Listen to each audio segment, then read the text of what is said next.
Fenomena bis dengan kelas sleeper di Indonesia sudah sering saya bahas pada beberapa video sebelumnya.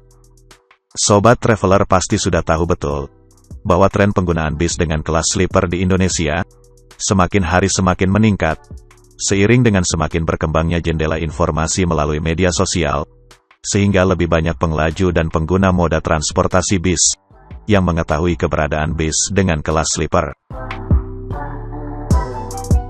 Pada beberapa trayek bis akap yang memiliki cukup banyak penumpang dari kalangan kelas menengah atas, para operator bis di trayek ini menawarkan kenyamanan papan atas dengan menyediakan layanan bis sleeper kepada para penumpangnya.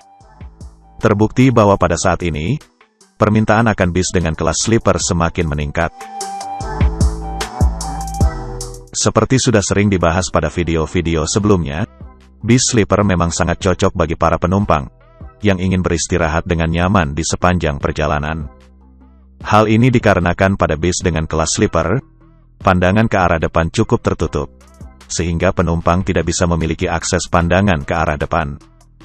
Namun dengan menggunakan bis sleeper, dapat dipastikan bahwa penumpang akan memiliki kualitas istirahat yang jauh lebih baik jika dibandingkan dengan menggunakan bis dengan kursi biasa. Tren bis sleeper bukan hanya terjadi di Indonesia saja. Di beberapa negara tetangga di Asia Tenggara, bis sleeper juga menjadi tren yang cukup hangat. Sebagai contohnya di negara Vietnam, tren bis sleeper sudah mulai banyak digemari, bahkan sebelum pandemi dimulai pada akhir tahun 2019 yang lalu. Tren bis sleeper di Vietnam juga menembak pangsa pasar yang sama dengan Indonesia, yaitu para penumpang kelas menengah atas. Namun ada beberapa perbedaan antara bis sleeper di Indonesia dengan bis sleeper di Vietnam. Mari kita bahas sedikit perbedaannya. Dari sisi konfigurasi, bis sleeper di Vietnam memiliki konfigurasi 111, dengan total kapasitas sleeper di dalam bis mencapai 36 penumpang. Hal ini cukup berbeda dengan bis sleeper di Indonesia, di mana bis suite kelas buatan karoseri Laksana maupun bis Dream Coach buatan karoseri Adiputro menggunakan konfigurasi kabin sleeper 11 dengan total kapasitas tidak lebih dari 22 penumpang saja. Dengan banyaknya kapasitas penumpang dalam satu bis, jelas akan mengorbankan sedikit kenyamanan para penumpang, di mana bis akan terisi lebih banyak penumpang, dan juga kursi sleeper dibuat lebih rapat.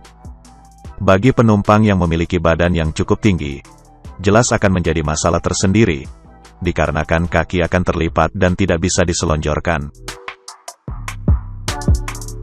Jika dilihat dari sisi privasi, bis sleeper di Indonesia jelas menawarkan privasi yang sangat tinggi, jika dibandingkan dengan bis sleeper di Vietnam.